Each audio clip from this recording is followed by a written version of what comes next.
What's up, train nerds? I got a new box from Kansas City today. Kansas City, Missouri is the home of Class 1 Model Works, which is a relatively new model railroad company which has been putting out a lot of really good stuff lately. Today, we're going to take a look at their HO scale peaked roof Santa Fe Caboose. Class 1 has produced several versions of this. I encourage you to go to their website, class1modelworks.com, and look at the various options that are available to you. They have done, like I said, quite a few, and they're all super cool, in my opinion. They give you some stickers for your skateboard or your guitar, maybe like your Trapper Keeper, whatever, man, your choice, doesn't matter.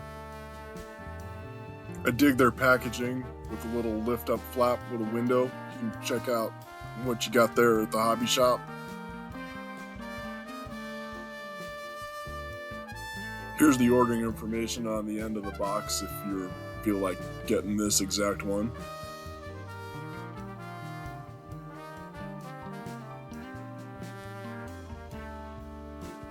Let's open this up and take a look, shall we?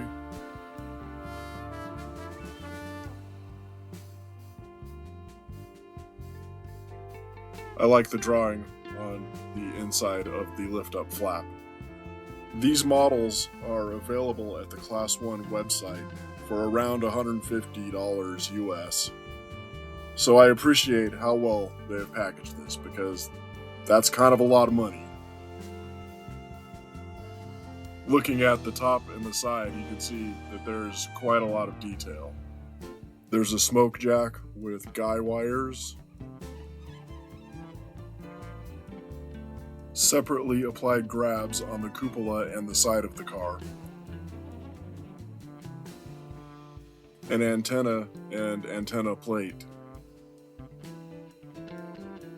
and see-through roof walk detail.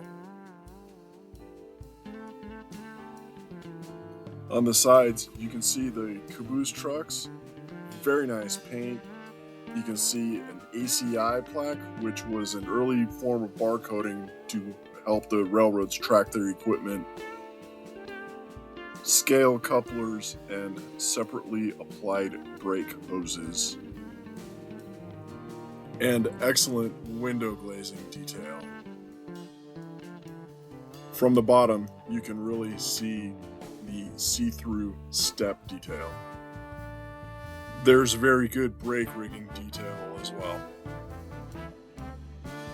Both of the ends feature coupler cut bars, marker lamp, and road numbers on both the cupola and above the door.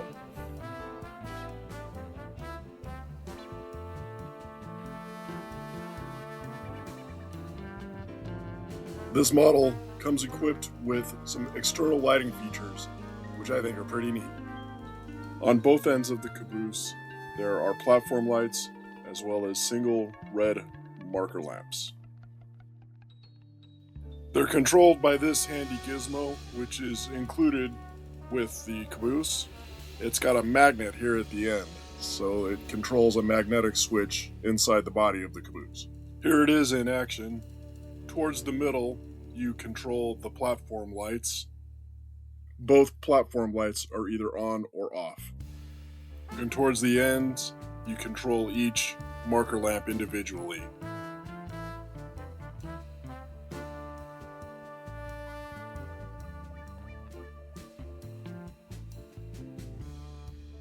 Here it is behind a GP7. The rolling characteristics are exceptional.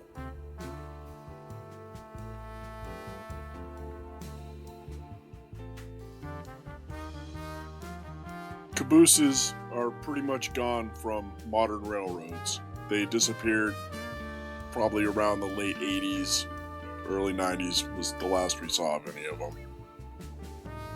Cabooses were an important part of freight trains back in the days when it took larger crews to get a train from here to there and back.